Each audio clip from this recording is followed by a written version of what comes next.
जय श्री राम साथियों। मैं एक बात सबसे कहना चाहता हूँ। पितृ जो हमारे पूर्वज हैं वो हमसे कभी विदा नहीं होते। वो हमेशा हमारे रक्त में, मज्जा में, हमारी जीवन में, हमारे गुणों में, हमारी आदतों में वो सदैव विद्यमान रहते हैं। जिसे आज साइंस जीन्स कहती है, जेनेटिक्स कहती है, बहुत स्टडी चल रही है। ये जेनेटिक्स सीधे सीधे पेरेंट्स के साथ ही चलती है, पूर्वजों के साथ ही चलती है। इसीलिए पूर्वजों का सम्मान और पूर्वजों के प्रति श्रद्धा, जिसे हम श्राद्ध कहते हैं, वो ज़रूर करना चाहिए।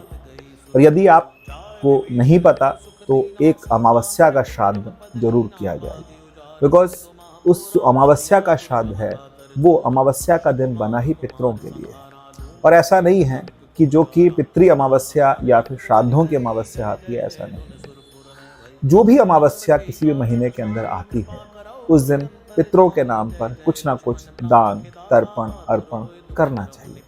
इसके 3 फायदे हैं।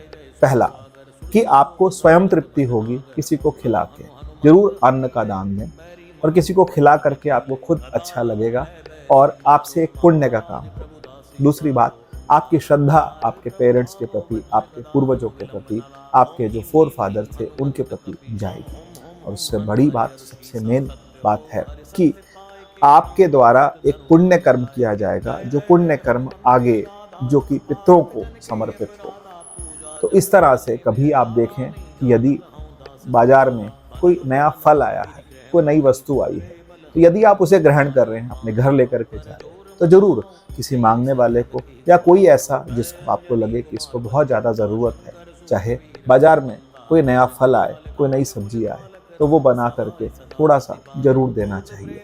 क्योंकि इससे एक दान देने की आदत होगी। दान तो होगा ही और पितरों के प्रति आपका समर्पण, फिर आप देखिए कि आपका जीवन स्वयं कितना फलता और फूलता है।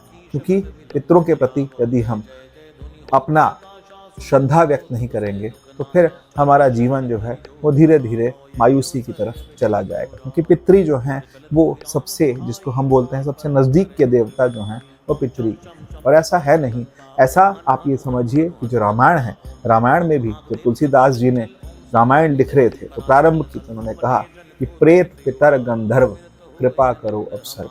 तो प्रेत भी, पितर भी और गंधर्व भी, ये सब देवताओं के ही रूप हैं और ये देवताओं की तरह हम पर कृपा करते हैं। और ऐसा भी कहा जाता है, गुरबाणी में बहुत सुंदर आता है, जिस सिमरत सब किलबिख नासे पितृ होए उधारा। तो ऐसा नहीं है, सभी धर्म इस बात को मानते हैं कि पितृ के प्रति हमारा समर्पण हमारे जीवन में नई स्फूर्ति लाएगा और उनका आशीर्वाद हमेशा हमें प्राप्त होगा। और इसके साथ साथ जो एक प्रथा है 365 दिन 365 लोटे जल देने की, वो भी, उसका भी निर्वहन किया जाना चाहिए, क्योंकि वो भी एक समर्पण है। और सबसे ऊंचे पितृ जो हैं हमारे, वो सूर्य देव हैं। तो सूर्य देव के प्रति जल चढ़ाना, उनके प्रति श्रद्धा व्यक्त करना कभी ना भूलें। जय श्री राम।